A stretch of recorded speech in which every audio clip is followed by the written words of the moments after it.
turns to light. The promised land is in sight. He is our guiding star by night, and in the day our bright sunlight. And when he's sailing with our Father, you know his ship will never sway. Oh, new hope on the horizon. We found the promised land today. And when we're sailing with our Father, you know his ship will never sway. Oh, new hope on the horizon. We found the promised land today. And when we're sailing with our Father, you know his ship will never sway. Oh, new hope on the horizon. We found the promised land today. We found the promised land today. We found the promised land today.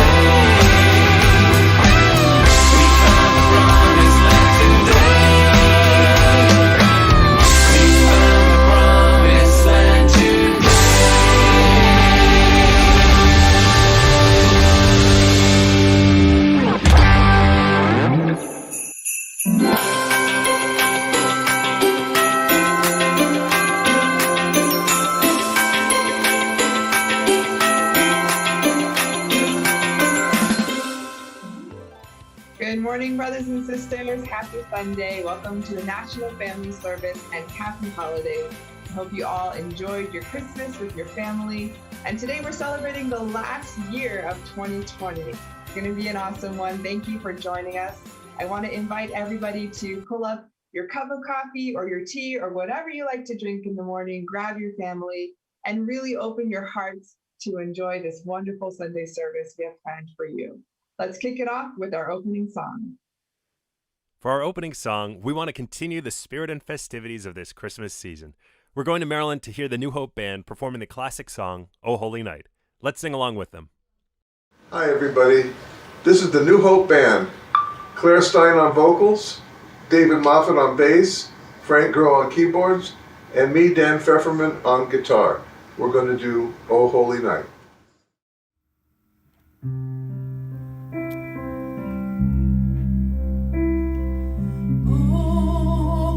Holy night, the stars are brightly shining. It is the night of our dear Savior's birth.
Wow, that was really beautiful. Thank you so much, Claire and the New Hope Band. Really beautiful, perfect way to start this holy experience of Sunday service.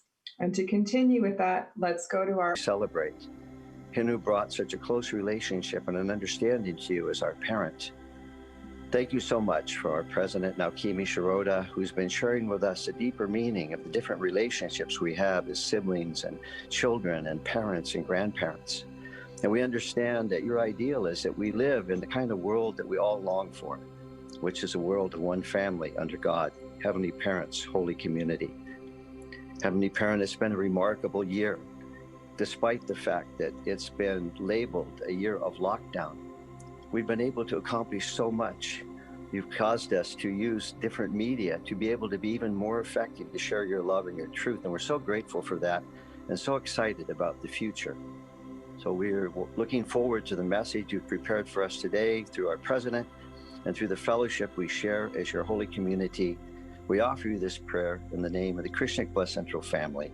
Amen. Aju. Good morning. Welcome to the National Family Service. Our international community was founded by Father and Mother Moon, whom we call our true parents. True parents have taken up the mission bestowed upon them by Jesus Christ to help us all reconnect and fortify our relationship with God through a deeper understanding called the Divine Principle, and by receiving the Holy Marriage Blessing.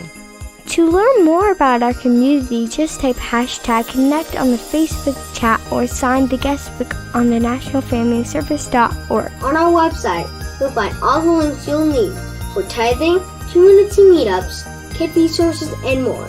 We'd love to hear your ideas and feedback at any time. Just hit the send message button on our Facebook page to chat with one of our online ushers. Thank you for joining us today. We can't wait to get connected with you.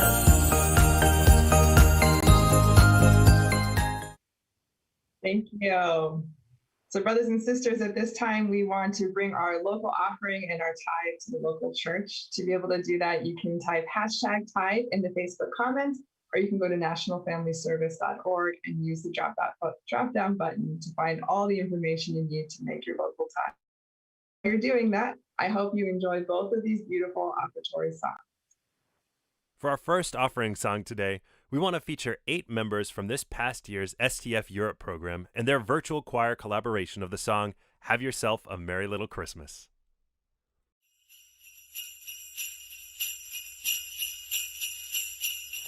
Have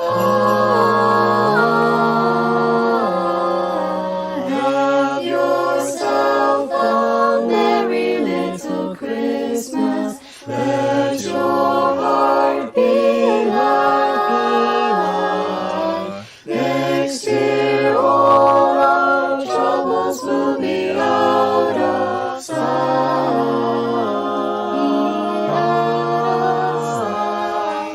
Have yourself a merry little Christmas. Make the Yuletide gay. Next year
Thank you for that wonderful song.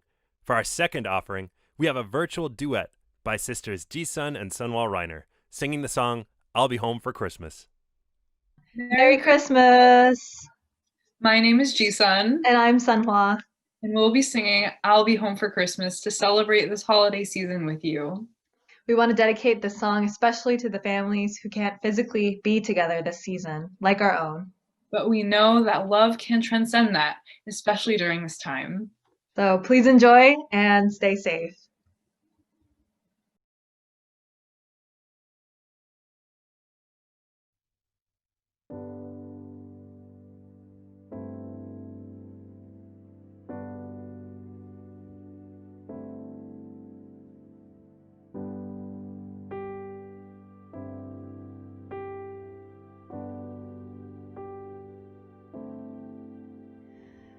I'll be home for Christmas. You can plan on me.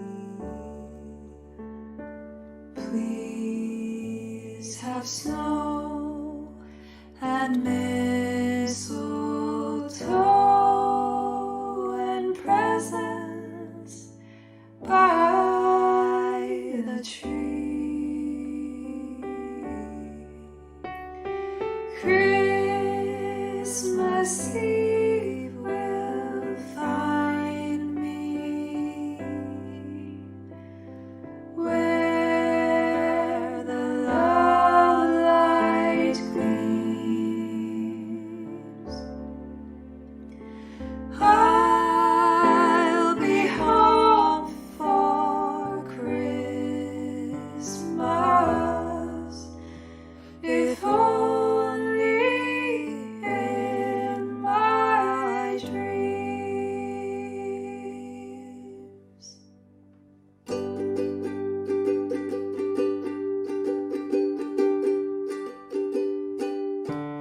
I'll be home for Christmas. You can plan on me. Please have snow and mistletoe and presents by the tree. Christmas Eve will find me where the love light gleams. I'll be home for Christmas, if only in my dreams.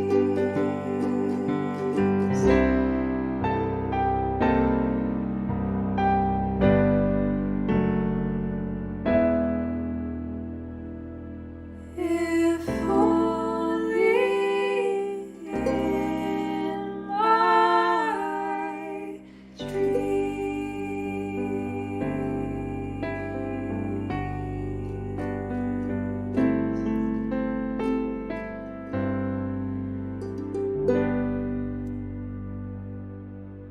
Merry Christmas, everyone.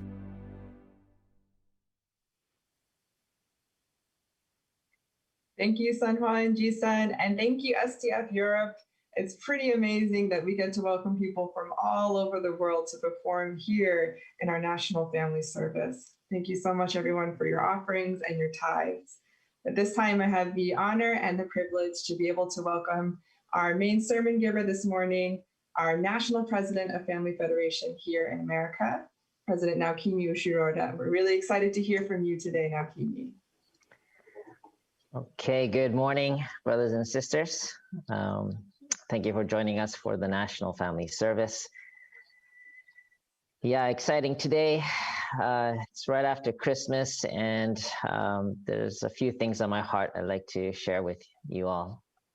So if we start with review from last week, we started with actually a third of a 4-sermon series on the 4 realms of heart, and we talked about the conjugal realm of heart.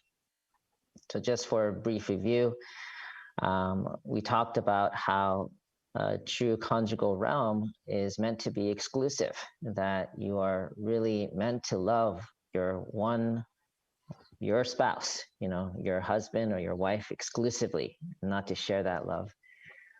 At the same time, conjugal realm is supposed to be expansive, meaning you can experience all the 4 realms of heart in that relationship with your spouse.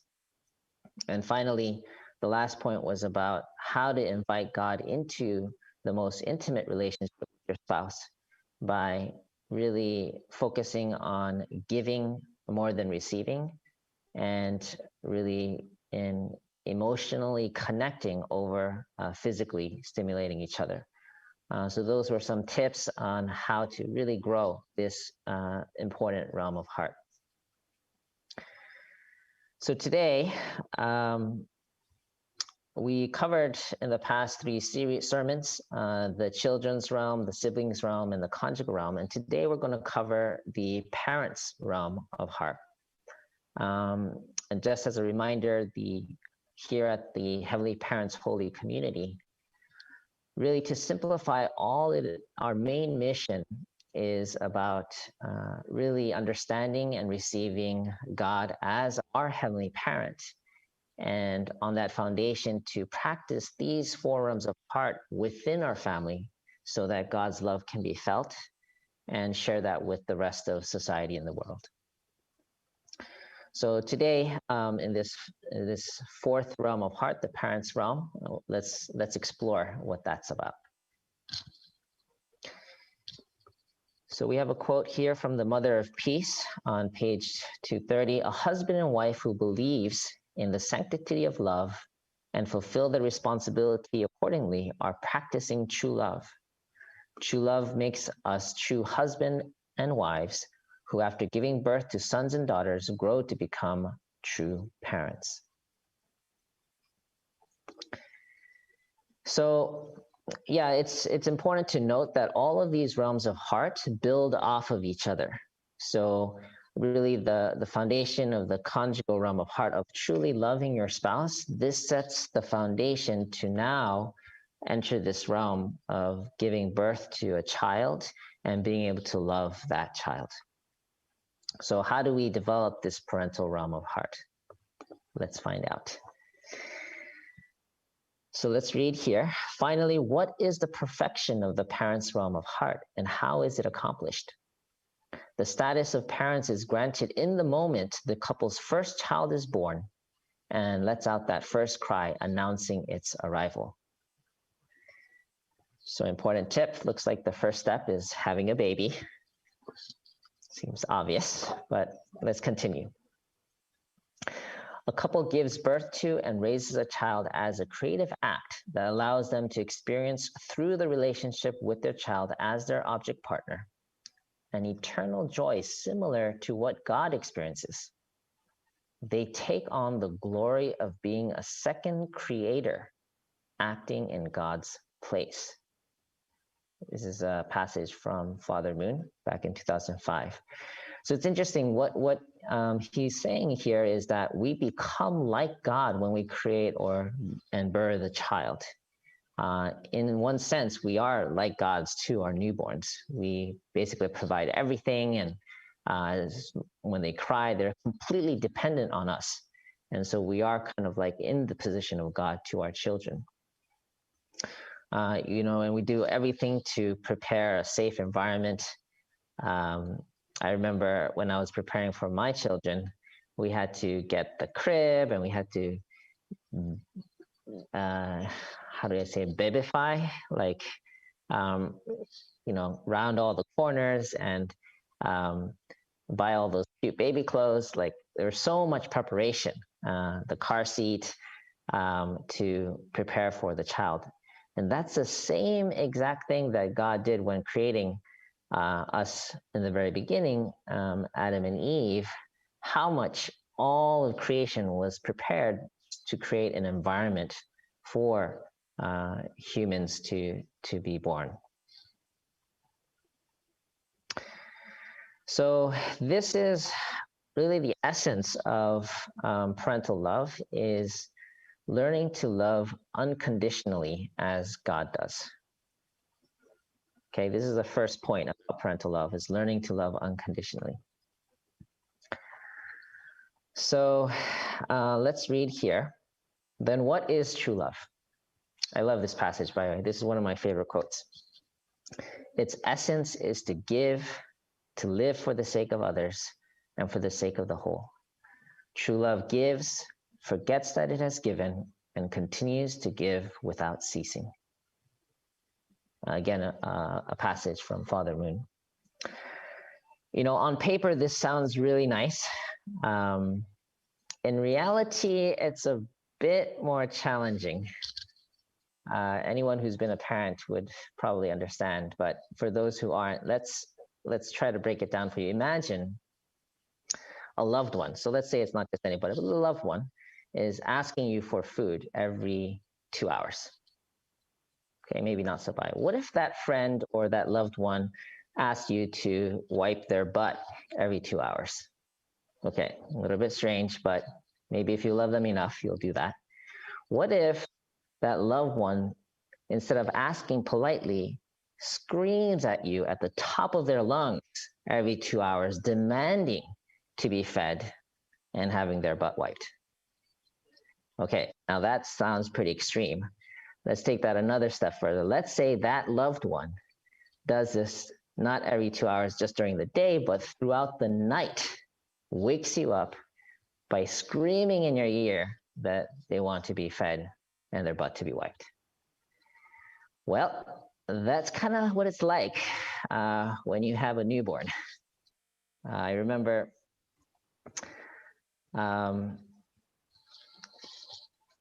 you know, this is a quote I shared several times in different workshops, but you know, before I got blessed in marriage, I thought I was perfect. My wife made it very clear that there's still many more areas to grow. Still working on that. And before I had kids, I thought I was patient. You know, as a in the first couple months as a new dad, I remember no one really prepared me for this. I mean, I had intentionally, you have to understand, like for me, I intentionally, because I was raised up in these values, I intentionally prepared myself in many ways, you know, to be a good son and to kind of get along with everybody and love my wife completely. And I felt like, you know, all this was preparation. But when I had my child, the first challenge I noticed was, you know, I used to be the main, you know, partner for my spouse. But after my son was born, my son became number one, right? Which makes sense. But the problem was there was no number two. Everything was about the baby. So there was no love coming back those first 2 months. And that was hard. And no one warned me about that part, right? But I remember after a month, I came back from work, and I remember coming into the apartment and hearing like loud crying noises, but it was like mixed. So I quickly ran into the bedroom, and I saw my son on the bed crying and crying out loud. And then on the other part of the bed, my wife was also crying out loud. And I remember, vividly remember, running to the bed, holding my son in one arm and trying to console my wife in my other arm, and asking myself, what did I get myself into? But yeah, it was tough, and I realized that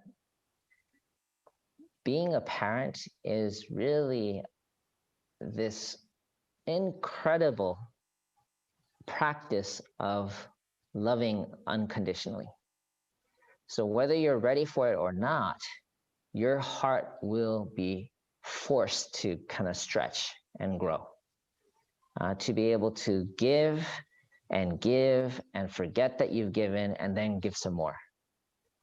This is truly kind of the essence, I believe, of parental love, where you constantly need to give love.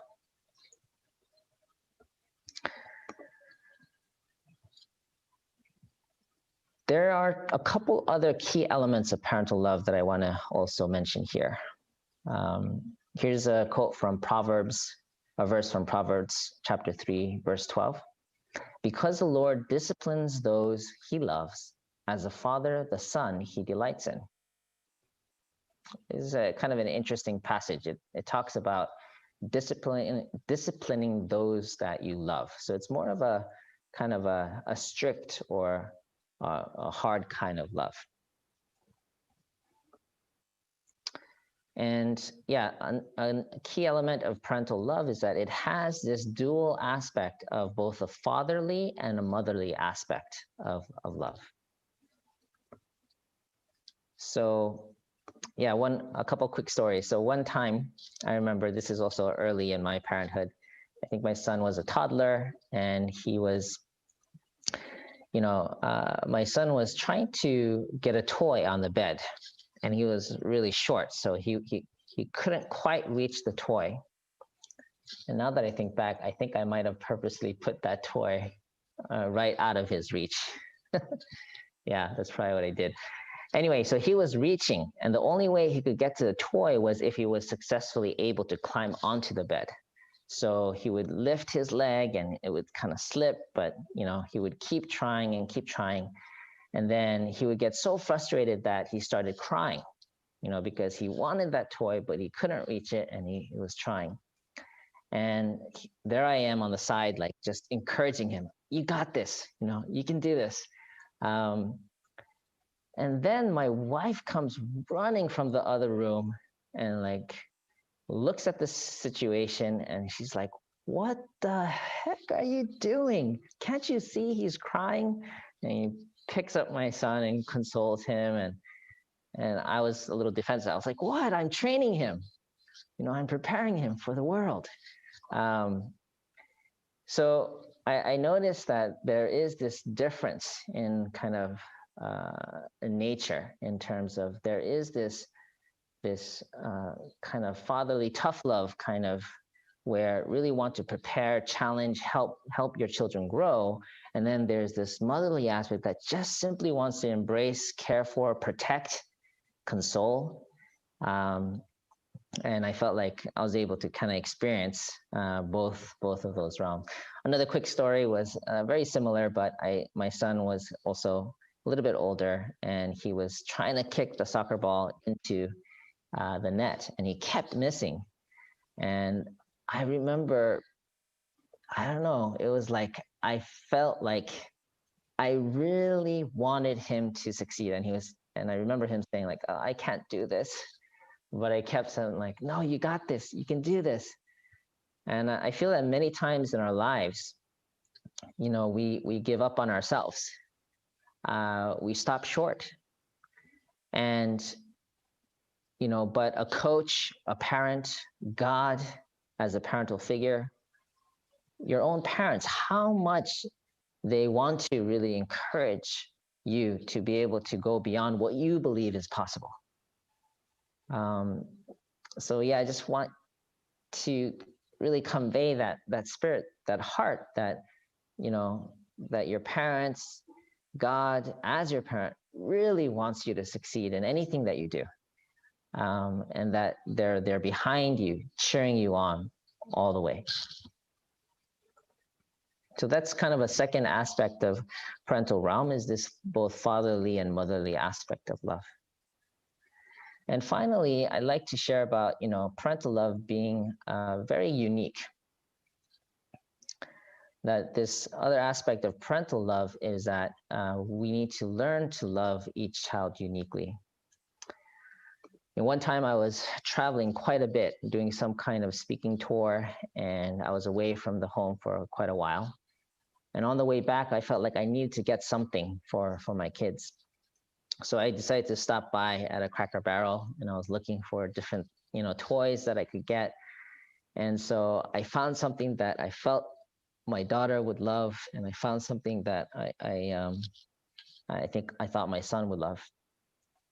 So I came back home, and they're in bags. So I opened it up first for my daughter, and then voila, there was this huge pink unicorn, almost as big as she was.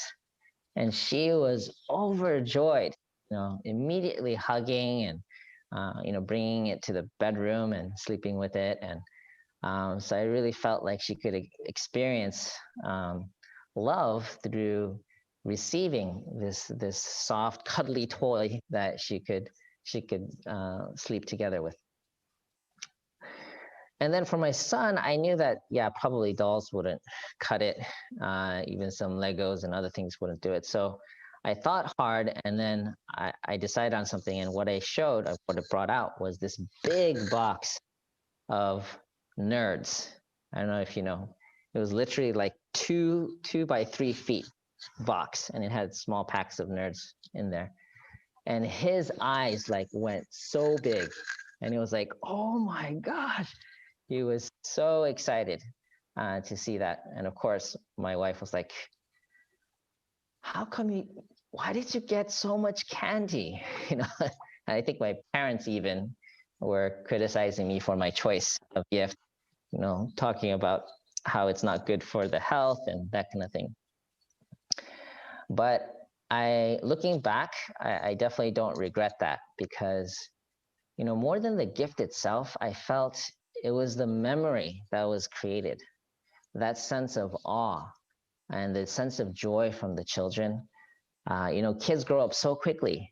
These days they're 12 and 16, and there's not much that impressed them, But when they're younger, if you find the right kind of gift to stimulate and excite them, the memory that can be created is so precious. So I want to encourage, it might feel like you're spoiling them, but it's that memory of that uniquely being loved. That's what matters.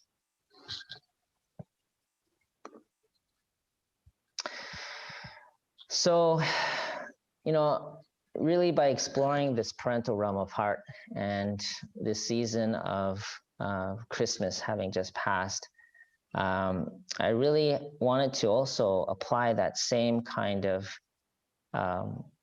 heart towards some historic figures.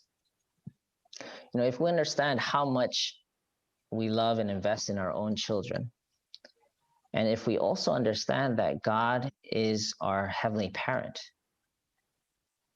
how much do you think God wants to love each and every one of us as God's children? We grew up believing, God loves us all the time. But why is it that we don't feel God's love all the time in our lives? So I want to go into a few verses to help us understand this point. Originally, God was to be the true parent of all human beings. When we examine human history, however, we see that because of the fall of Adam and Eve, the first ancestors, humanity, lost God. For thousands of years since that time, people have lived as orphans without being aware of it. Continues. Why has human history been so full of grief and sorrow? It is because we lost a true teacher who was to teach us the heavenly tradition, and lost the true parents who were to bequeath to us the eternal true lineage. So what this passage is saying is that God wanted to love us from the very beginning. But due to the fall, there was a disconnect where the first human ancestors rejected God. And so as much as God wanted to love, there was a mistake that was made that really separated our ability to feel God's love in our life. And that's why there's so much grief and sorrow in history, because of that initial disconnect that we had with God. So if we look at the course of Jesus, if we understand why God sent Jesus on earth, you could imagine after all these years, he was trying to set the right conditions to allow for a true son to be birthed on earth again in the position of a second Adam. Whatever mistake was made by Adam and Eve, he wanted to send a messianic figure to be able to restore that original mistake and stand in that position again. So how joyful was it for God at the time of Jesus's birth? How long God waited to be able to send Jesus as his only begotten son. And if you think about what did Jesus do during his time, he really introduced and related to God as a father figure. I know in the Old Testament there are verses that reflect that, but mostly the relationship between humanity and God was that between kind of a judge, a God of law, of rules. But Jesus really emphasized beyond the laws, beyond the rules, that God is a God of love, that God is a parental figure, a father in heaven. So really, Jesus's role, one of his significant roles, was to reintroduce our original relationship that we had with God as a parental figure. Whereas since the time of the fall, really there was such a disconnect that we felt God as a distant God, as a master-servant relationship. It just wasn't this kind of realm of love, But Jesus, again, he was able to introduce God as a parental figure. In one sense, he modeled what it meant to be a true son of God. And that unlocked and opened the doorway for the rest of humanity to also be able to start to relate to God in such a way. Another significant thing that Jesus also did was he modeled true siblings love. He was able to really love humanity, others, even those who persecuted him.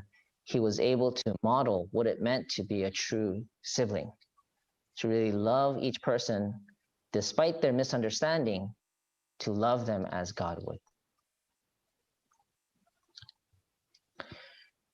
There's one verse, though, I really felt compelled to kind of delve deeper into. There was a moment in Jesus' course where in Matthew 26, Jesus prayed, "My Father, if it is possible, may this cup be taken from me, yet not as I will, but as you will."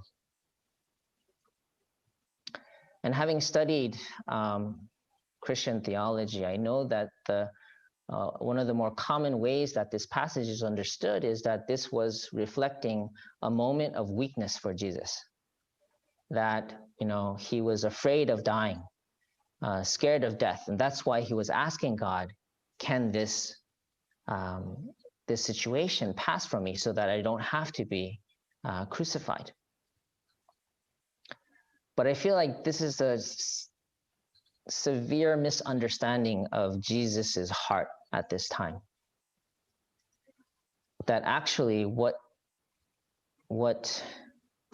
Jesus was saying here was that he knew, as a son of God, he knew that what God really wanted was to create and establish his kingdom of heaven. And not only was he meant to model being a true son and a true sibling, but he was meant to actually model also being a true husband and a true parent, and to be able to really leave a new legacy where God's love could be felt in families based on that foundation.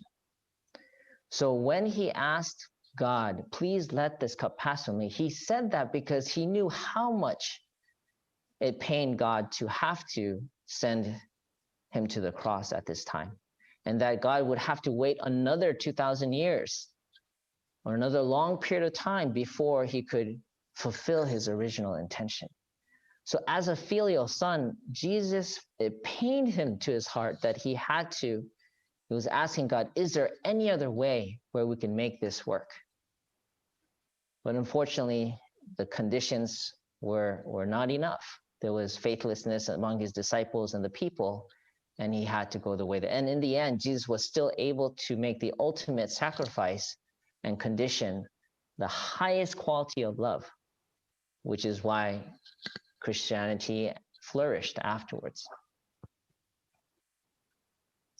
Let's read. As the Last Supper approached, Jesus comforted his disciples, saying, "I will not leave you as orphans. I will come to you." This passage condenses into a few words the path I have walked. Even though all human beings have parents, as we have wandered throughout history without knowing God or the true way of life, we have felt like orphans. So this is where, the role of true parents come in. Let us continue to read. The 6,000-year history of humankind, he prayed, was the anguished course necessary to receive the true parents. That Jesus could not become the true parent was the sorrow of all people, but the day of our engagement ceremony was the blessed day that finally relieved that sorrow. This is from the Mother of Peace. So what I want to kind of convey here is that, Father and Mother Moon really inherited this heart of Jesus. Jesus actually appeared in front of Father Moon at the young age of 15, imploring him to continue the mission, to really, get to the next realms of heart, beyond just being a true son and a true brother or true sibling to humanity, to really enter into this final stage of conjugal realm and ultimately parental realm for the rest of humanity. So Father and Mother Moon, they inherited this heart of Jesus for God and also modeled true conjugal love, as well as sharing the blessing to others so that they can also stand in the position of true parental love.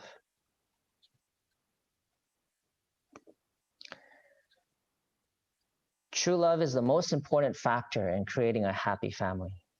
My husband and I bless the marriages of couples of all races, nations, and religions and provide true family values education for the sake of creating families of true love. This is from Mother of Peace. And really, if you think about the significance of really marrying people from all different races, it's really bringing the human family together into one family under parental figures. And this is exactly what God had wanted from the very beginning when he created Adam and Eve. So this is really Father and Mother Moon modeling parental love. So, these four great realms of heart that we talked about over the past 4 weeks, I want you to understand that they're only possible because of the historic figures who modeled the way. Jesus really embodied for the first time a true child. As the only begotten son, he modeled being a true child and a true sibling by expressing the ultimate love for his brothers and sisters, for humanity, through his sacrifice on the cross. And on that foundation, Father and Mother Moon really received and inherited that role as a true son, as an only begotten son and daughter, by really inheriting the same kind of heart of absolute faith, love, and obedience to God. And they also practiced the same kind of sacrificial love towards humanity by going through endless persecution, similar to the level of what Jesus had to go through. And on that foundation, they also was able to model true conjugal love of absolute commitment to each other, centered on God, and also parental love, where they're able to love people from all races, all nations, all religions. I don't know of any other public figure who have traveled throughout the world over and over and over again to touch the heart and share the marriage blessing to as many, and the truth and the principle to really liberate humanity's heart and reconnect humanity to God as a heavenly parent. Therefore, really for the first time in history since Adam and Eve, based on the example of Jesus and Father and Mother Moon, we are able to now pursue and practice these four great realms of heart centered on God.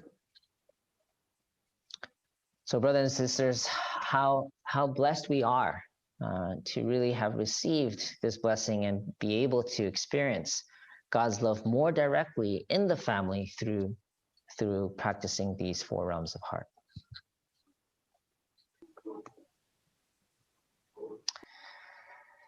So how should we console God's heart? Really, if we understand God as a parent longing to connect with each of us as his children.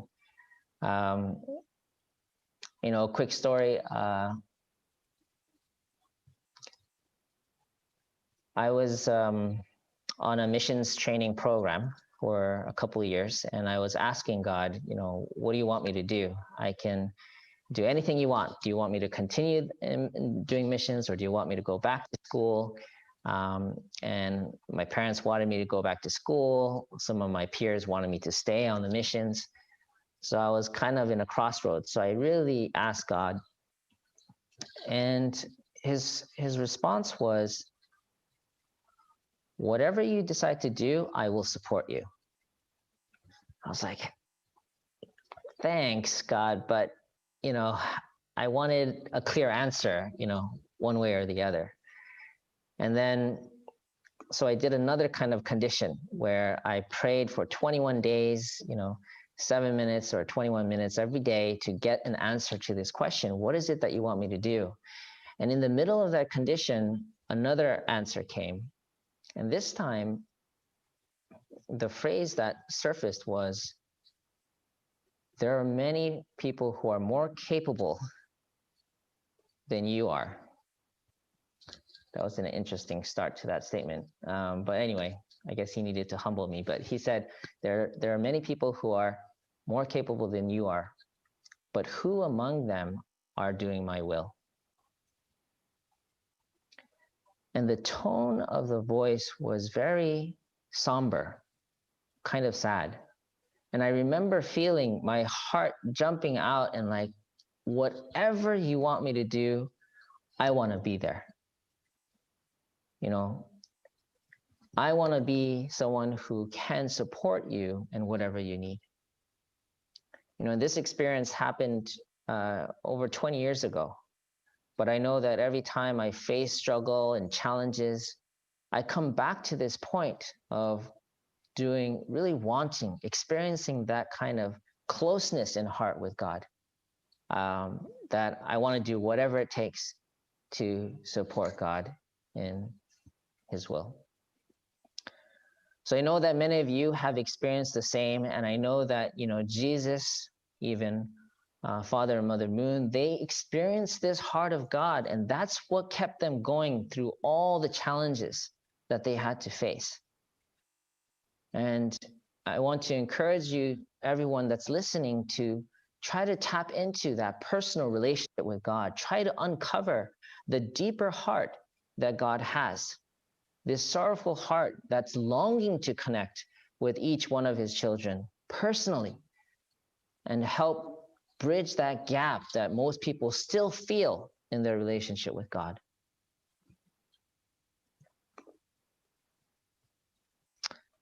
Just the final few slides. Parents have a duty to nurture their children and prepare them to marry in a manner consistent with God's will. Parents are responsible to protect the pure and good lineage that Satan will never again be able to accuse. This is the only way to reestablish the position of the original parents that was lost at the human fall and perfect the parents' realm of heart. Why is purity and lineage important? We don't we sometimes worry about being too strict or too judgmental, but really the heart behind, protecting a pure lineage is to allow God's love to flow more freely in the family.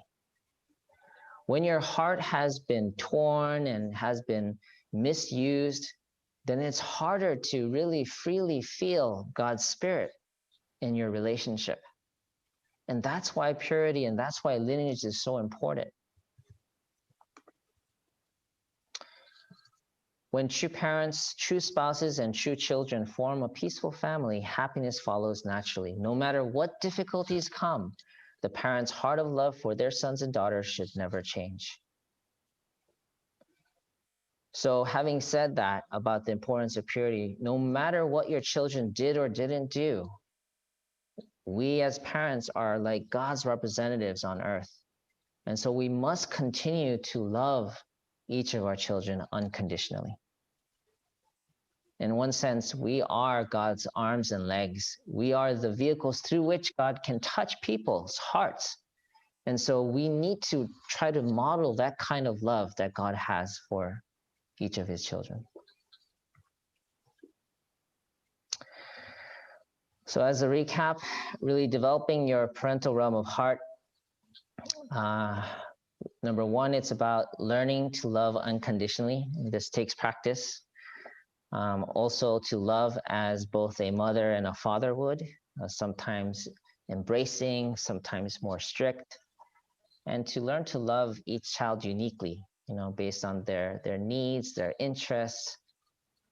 And ultimately, if we can tap into understanding that God is also a parent towards us, that we can work to comfort God's heart by sharing this blessing and practicing these 4 great realms of heart in our family.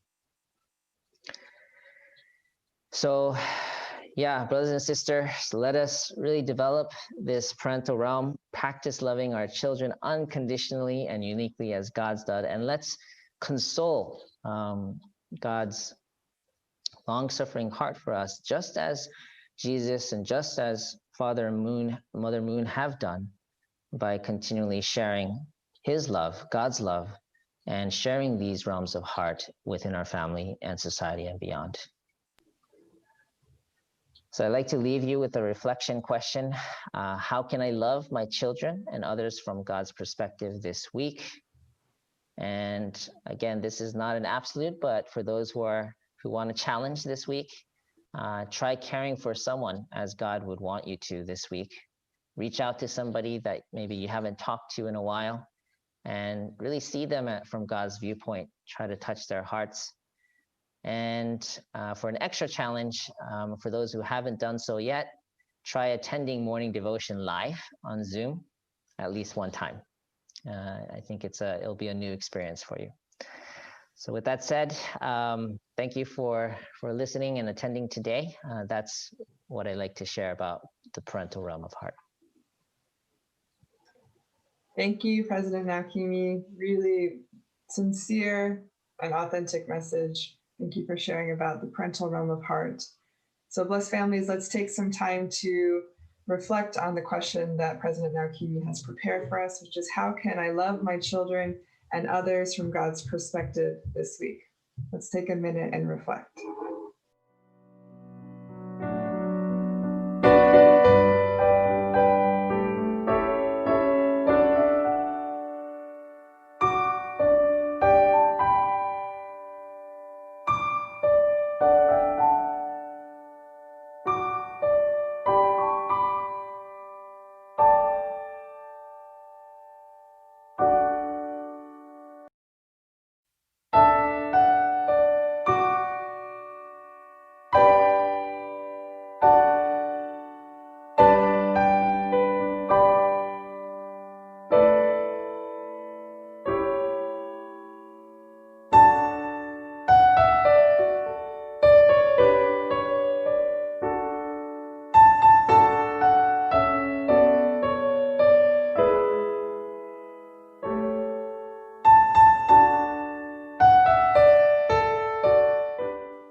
Thank you, everybody, for taking that time to reflect. And now I'd like to welcome some guests to join us to offer their live reflections and introspections after President Naokimi's sermon. Please join me in welcoming Dr. Thomas Ward and Mrs. Alexa Ward. Dr. Ward is the president of UTS, and Mrs. Ward is the vice president of WWP International. And please also join me in welcoming Alexander and Yana Johansson. Yana is the director of Blessing and Family Ministry here in the USA. Thank you for joining us this morning. We'd love to hear all of your reflections from your couples. Let's start with the Ward couple, Dr. Ward and Mrs. Ward. Please share with us. Thank you, Kaylee. Well, it's so good to be here and to be able to share. Thank you, President Naokimi, for bringing the parental realm of heart so close today, for making it so real. Honestly, you are really blessed with a gift to make very complex concepts simple, real, and close. I think the one point that I would make, and then turn it over to my husband, is that link between unconditional and unique love, that they really go hand in hand and need to be very, very close. And that's a very important lesson for me moving forward. So I plan to work on that one. Turn it over to my husband. Thank you. Thank you very much, President Naokimi, for a very, very inspiring and touching message. And a number of things come to me. First of all, I still have in my mind that picture of you on the bed holding your wife and your baby. Quite amazing. And I'm thinking about the things that went into your heart at that time. And also, I want to thank you for reminding us about the importance of the personal touch in all that we do. This brought to mind to me an experience that I had with True Parents many years ago that I'd like to share just briefly about. Many of you know that Reverend Moon spent 1 year in prison in Danbury. He didn't have to go to prison. He could have just gone back to Korea, but he said, I'd rather go to prison, even though it was very unjust, the reasons, no time to talk about that here. He went because he said, I have to continue my mission in America, therefore I'm going to stay here. One day I received a phone call and I was asked to come to Danbury prison because there were two important people who were going to be there. There were two ambassadors. One of them was Ambassador Jose Maria Chavez, many of you might know, who worked closely with our movement for many years and was connected to Latin America. The second was a French ambassador. His name was Maurice Robert. He was responsible for all of France's activities in Africa. And I was asked to go to serve as a translator there. I went to Danbury prison and I was stunned because you see True Father there and he's wearing a military uniform, basically a military uniform that was passed on to him, basically a very, very humble and used and probably worn by I don't know how many other people before that, wearing tennis shoes. And everybody was seated at picnic tables.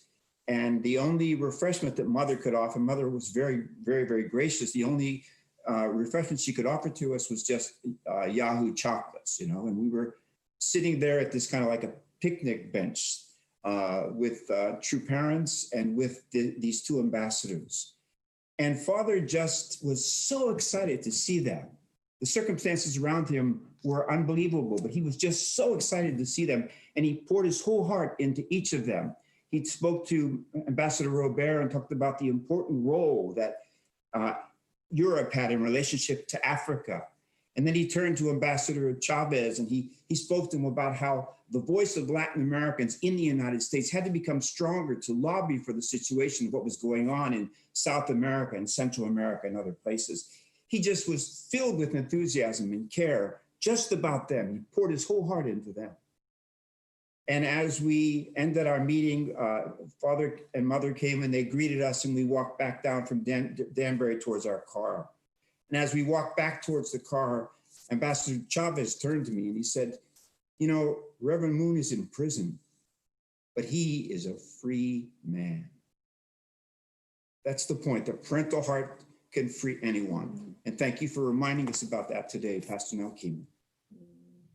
Wow, thank you. Incredible insights from both of you, helping us dig deeper to really understanding the parental heart and how it can really change our whole perspective on our situations and our life. Thank you so much. How about Alexander and Yana? Would you like to share some of your insights and reflections from today? Yeah, So thank you, Kelly, and thank you, President Naokimi. It's come to mind. It's like parental love, as I said, it's growing, and it's always growing. Yeah, in the beginning, you don't start knowing how it is. So you could say, like, when you get your toddler, your baby, you get into this stage of a toddler parental heart. And as they grow, your parental heart is also growing because, as I said, you have no one has prepared you. No one can prepare you because everyone is unique and everything is different. Our hearts is also unique and different and needs growing. Yeah, really see that also together with my own kids. There are, always room for more growing, and you really have to give unconditionally and keep giving, even though it's hard. Yeah, we were definitely laughing and enjoying Naokimi's stories, especially the mother and fatherly type of love and situations and growing. I think that's huge. So, I think just like Alexander said, I feel it's amazing parental love. You do have a lot of growing in these stages. And it's also what I feel so deep about, and now Kimi was sharing at the end, the blessing and the whole concept of blessing, because it's bigger than just us. It's really inviting God into our family. And a lot of times when we're trying to grow and figure out how to love unconditionally, I rely on True Parents' words or prayer and connect. And we learn a lot about God from being a parent and from our children. So yeah, just feel very grateful. And it was an awesome sermon. Yeah, thank you, Alexander and Yana. Our kids are similar age, so I definitely understand the challenges and the growing that comes along with that. Thank you to the Ward couple and the Johansson couple to share their reflections. And brothers and sisters, I want to remind us again about the challenges. These are action steps that we can try to practice to implement what President Naokimi was sharing about today. Let's take a look and remind ourselves about them. One is to care for someone as God would want you to this week. And the other is to attend morning devotion live on Zoom at least once this week. So let's do our best to challenge ourselves to keep growing and learning more. And at this time, I would like to go to our closing prayer to wrap up this wonderful service we had. Let's welcome Mr. George Kazakis from the LA Family Church for our closing prayer. Please join me together. Our dearest God, our parent in heaven, God, we are just humbled by your incredible grace because you've never given up on us, always believed in us. And God, now that we have this simple but deep revelation that you are our parents, then now, God, we want to respond in kind and respond to your will completely from love and the heart of Hyojung, filial son and daughter. We thank you, God, even for the good times, and God, we want to thank you for the adverse times because we know that's what can mature us, because we know, God, that's your heart.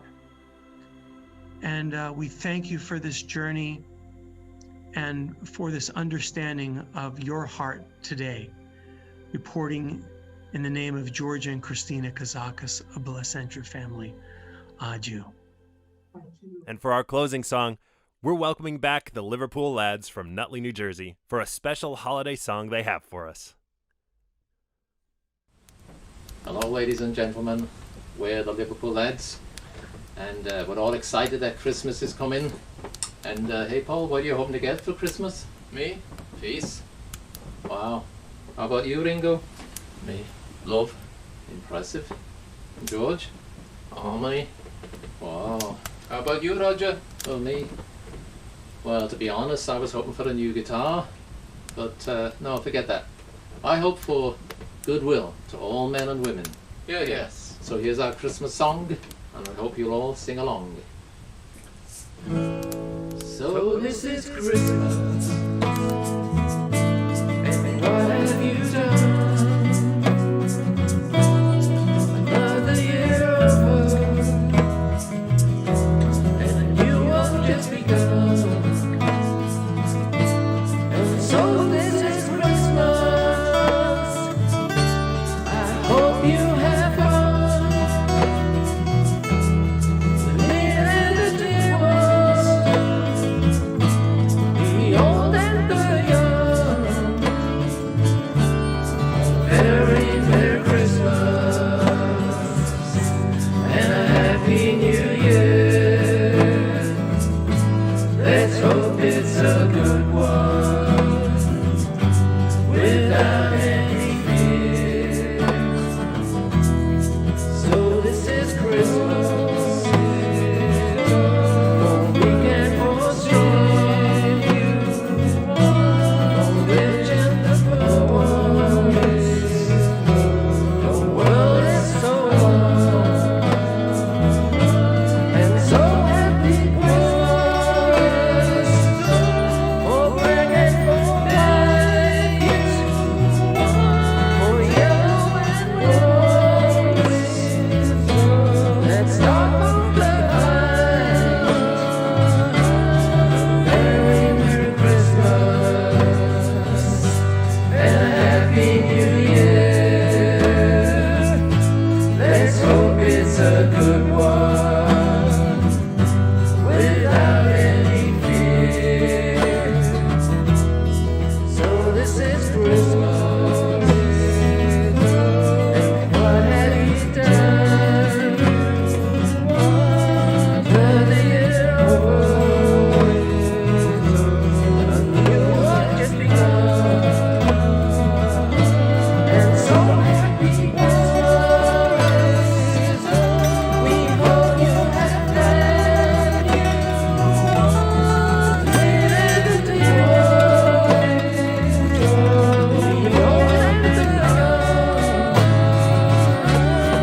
Very Merry Christmas and a Happy New Year.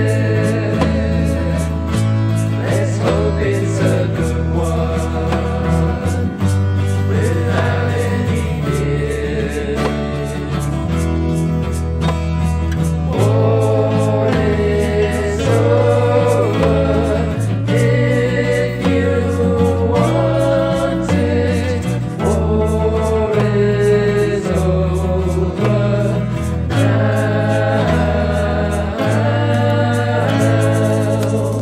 Merry Christmas, everyone. Happy holidays.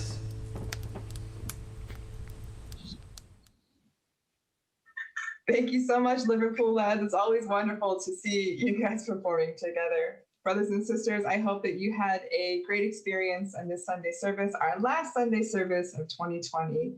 And if you did have a good experience, I want to invite you to make a donation to support this incredibly hardworking team. You can go to nationalfamilyservice.org and click the Give a Coffee button, or you can type #coffee to support this team just for the price of a cup of coffee. And as always, we hope that you can take time to join your community meetups to discuss the sermon, discuss the message, and really apply it to our lives as we connect with our local community. Thank you, brothers and sisters. We hope you have a wonderful week. We want to wish you a Happy New Year. Happy New Year! Goodbye.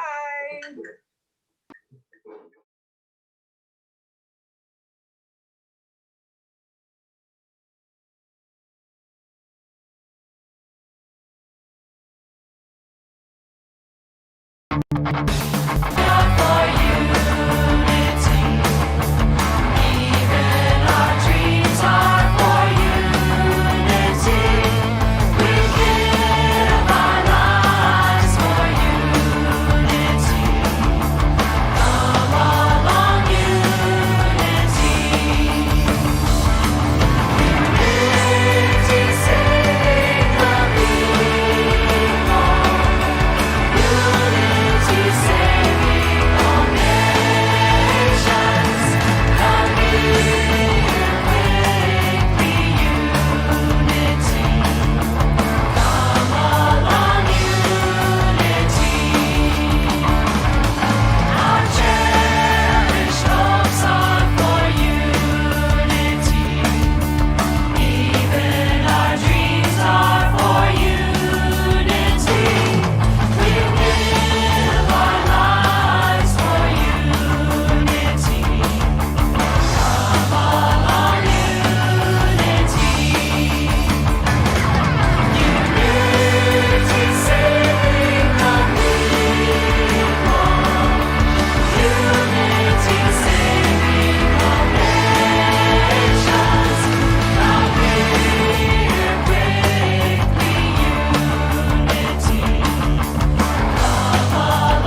Sound